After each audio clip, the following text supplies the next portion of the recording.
राधे राधे दोस्तों, आज हम इस वीडियो में जानेंगे श्री कृष्ण के मथुरा जाने के पश्चात माता यशोदा किस प्रकार से अपने कृष्ण से वियोग सहने के पश्चात रहती थी वृंदावन धाम में। आइए इस वीडियो में इस बात पर चर्चा करेंगे। यह गाथा को शुरू करने से पहले आप लोगों से रिक्वेस्ट रहेगी, आप लोग इस चैनल को जरूर सब्सक्राइब करें और इस वीडियो को पूरा देखें ताकि माँ यशोदा की वह पीड़ा के बारे में आप जान सकें।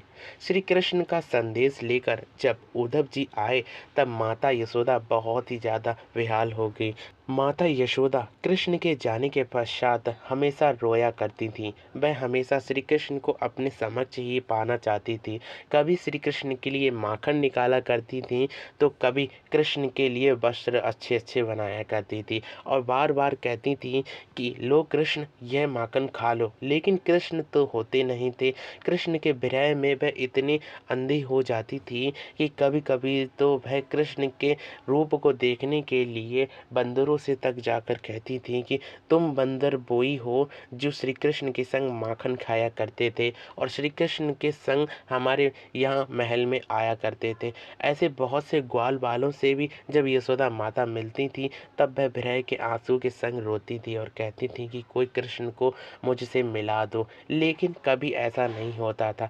जब मथुरा धाम से सारे ग्वाल बाल कृष्ण को मथुरा पहुंचाकर आए और नंद बाबा से जब यशोदा माता ने पूछा कि कृष्ण कहाँ है, तब उन्होंने कहा कि कृष्ण तो मथुरा में ही रह गए, क्योंकि उनकी असली माता पिता तो देवकी और वासुदेव ही हैं।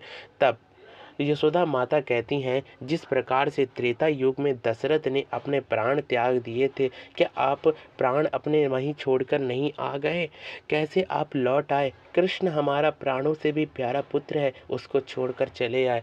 तब यशोदा माता को नंद बाबा बार बार समझाते हैं, लेकिन उन्हें कुछ भी समझ नहीं आता है। कई बार तो उनके आंखों से इतने आंसू निकलते कि नालियां तक बह जाती थी। यह प्रसंग हमें उद्धव से मिलता है। उद्धव जी जब वृंदावन में आते हैं तब वह नंदराय जी का महल के बारे में पूछते हैं। सारे ग्वाल बाल बताते हैं कि यह नाली बहती हुई जा रही है, जहाँ पर यह रुके वहीं पर नंदराय जी का महल होगा। इसी की चर्चा को लेते हुए जब उद्धव जी पहुँचते हैं तब उद्धव जी की छवि को देखकर कृष्ण समझकर यशोदा जी विरह के संग उनको गले से लगा लेती और कहती हैं कि आ गया खाना, तेरे लिए माखन बना कर रखा है, खा लेना। बासा माखन मत खाना क्योंकि बहुत ही ज़्यादा अपच हो जाएगी। इस पीड़ा की मात्र सुख को पाने के लिए यशोदा जी बहुत ही ज़्यादा विरह रहती थी। जब यशोदा जी का यह विरह बढ़ा तब एक बार कुरुक्षेत्र में जब यशोदा जी श्री कृष्ण से मिली तब उन्हें पता चला कि उनकी बहुत सी पत्नियां हैं। इसके पश्चात यशोदा जी ने बहुत से विरह सहे हैं। एक माता ही जान सकती है कि यशोदा जी किस प्रकार से विरह में रही होंगी और इसका वर्णन हम इस वीडियो में नहीं कर सकते हैं, क्योंकि इस वीडियो में हम उनका वर्णन करने लग जाए तो ये वीडियो बहुत ही ज़्यादा बढ़ जाएगी। और माता यशोदा की बात की जाए, कृष्ण के प्रति उनका प्रेम कतई भी ऐसा नहीं था कि स्वार्थवश हो। वह तो श्री कृष्ण को अपना पुत्र ही मानती थी। कोई भी अगर उनसे कहता था कि आपके पुत्र तो स्वयं नारायण है तो यह मानने से इनकार कर देती थी। यहाँ तक कि उद्धव जी ने आकर यशोदा माता को समझाया कि वह तो निर्विकार और निराकार है।